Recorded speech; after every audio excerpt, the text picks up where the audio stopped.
Welcome to Rebirth with Lebohang Motsele. This is where I share my journey about self-discovery, becoming intentional, about acquiring wisdom, and just paying attention to our paths.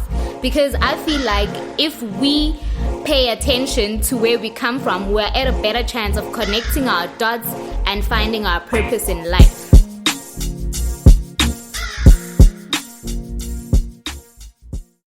Hi everybody, welcome to another episode of Rebirth. I hope everyone is good and well.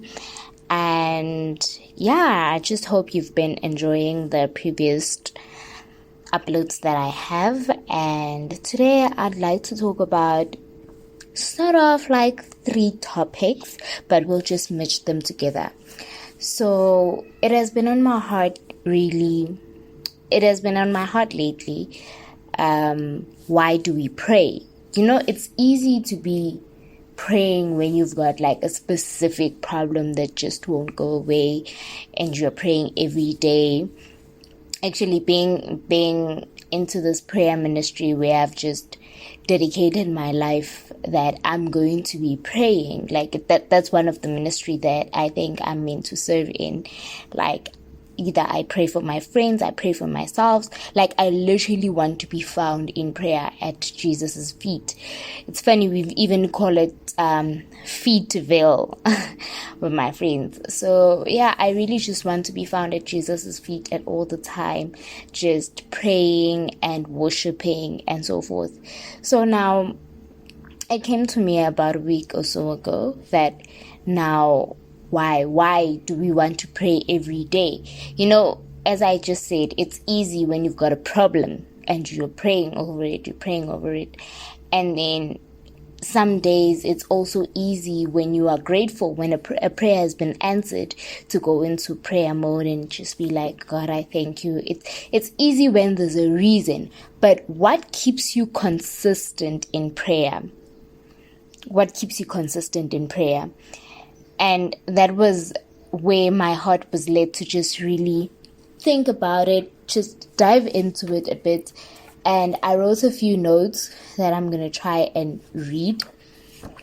I hope that I am understandable.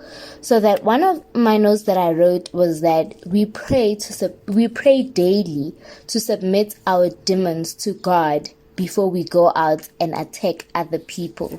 So what do I mean by submitting our demons?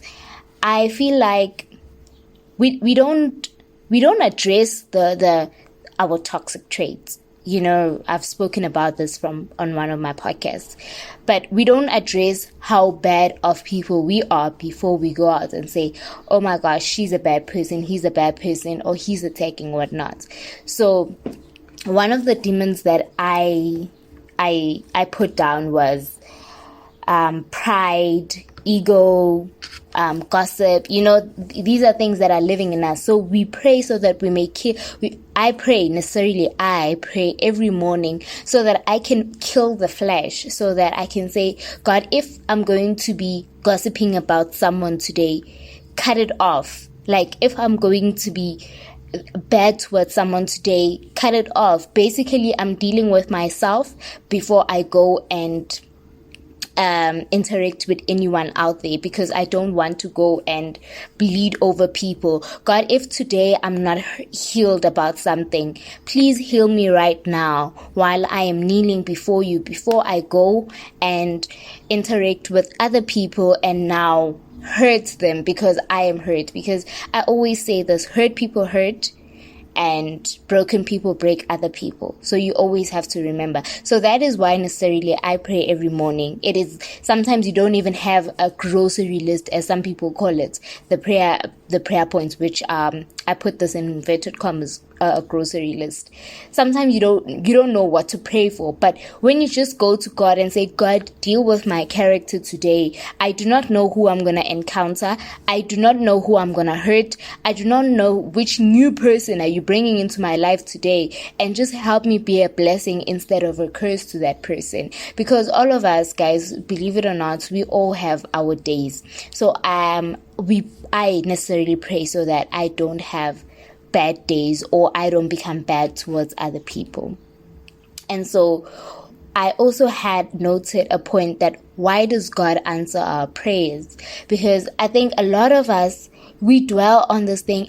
We pray. We always say, yes, we pray, but God will do it if he wants to. I think our prayers have been our faith rather has been so minimalized. It's like we feel like prayer is just literally just lip service, just taking your troubles to God, whether he answers them or not.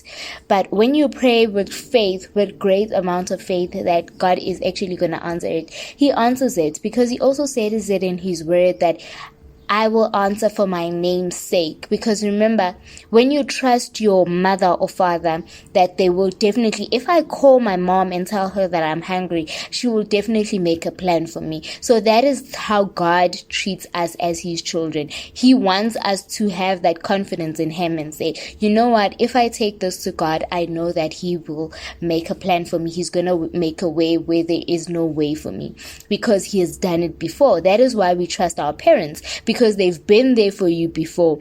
Because when you've cried to them, they've made a plan for you. So that's why God actually answers our prayers. That's one of the reasons, for his name's sake, so that you can go on and tell another person and another person that, hey, listen, I went to God with this issue and he did it for me and he answered for me. That way we have more of God's creation turning towards him.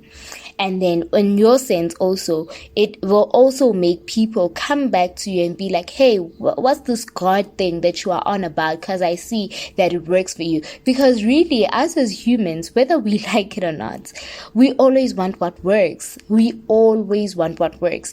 And if let's say I have declared myself a prayer warrior, if I am not showing that God is actually working for me, that my prayers are actually being answered, then the next person, how are they supposed to trust this God thing that I'm always on about? But if I'm always out there and I'm like, oh, I'm praying to break cycles, and then I come back and say, hey, here's evidence, God did break the cycle, then the next person is going to be like, oh, so this God thing of yours actually works, and they are more drawn to it. So guys, we don't post our life or post testimonies just to brag, because that's the thing, people never see God. Like, it's hard for people to see God. They'd rather see the negatives instead of them seeing a testimony. That they'd rather say, oh my gosh, she's bragging, you see. But rather, we are really just putting it out there so that you know that this God thing works, and come through and try it and see how it actually turns out for you.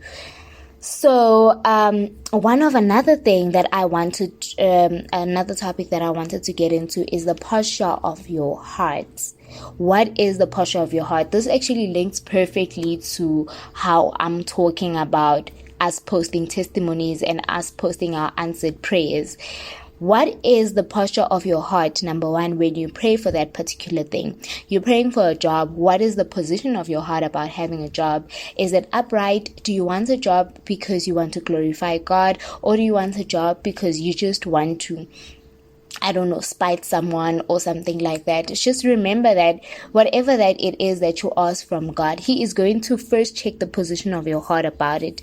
And are you being pure? Is it for bad? Is it going to do you more good than harm, or is it going to do you more harm than good? So if it happens that you are praying for marriage, are you praying for marriage because all your friends are married and you also want to be married, or are you praying for marriage because you want to actually serve in that field? Because remember, everything is about serving. Whether you are in a job, whether you are raising kids, whether you are in a church, whatever it is that you are doing, you are serving and you are showing God's character.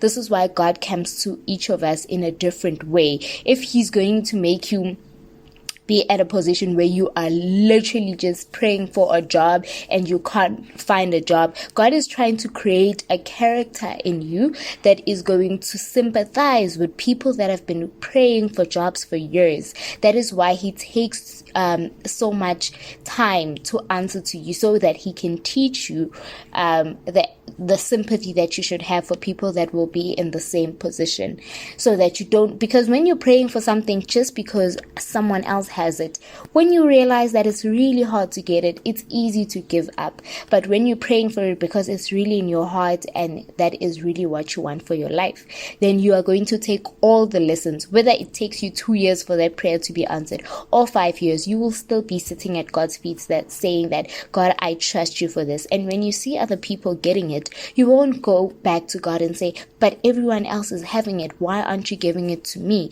Because you will remember that there's a certain character that He is creating in you that you are going to need for that particular time. So guys, I really hope that you have enjoyed this podcast. And the one thing that I want to leave with you, just remember that a blessing that is given too soon is a weapon. Just as much as if you are not ready for it, if you are not equipped for it, it will do you more harm than good. So remain in God. More than anything, remain in God. And just remember, we pray every day to tame our demons. We pray every day to submit our character to God and say, how can I be of service today, instead of just giving our grocery list. And also, when we pray, when we get our answered prayers, it is God wanting to use us as reference to someone that is close to us to say, hey, listen, I am still in the neighborhood. I am still the miracle worker and I'm still doing the most. And when your blessing is not coming, take time to learn the lesson. Do not ever think that it is not your season, God is not hearing your prayers, or God does not want you to have the finer things in life. Remember, He created you and He will carry you throughout all your seasons. He will carry you. And Jesus came so that we may have life and have it in abundance. So every situation, every season that you go through, whether you are going through the best time of your life and you are feeling like you can't celebrate it to the fullest because of your friend that is not going through the best time of her life, just remember that is your blessing is going to be a testimony. It's going to show them that Jesus is in the neighborhood and He is still working wonders in our lives.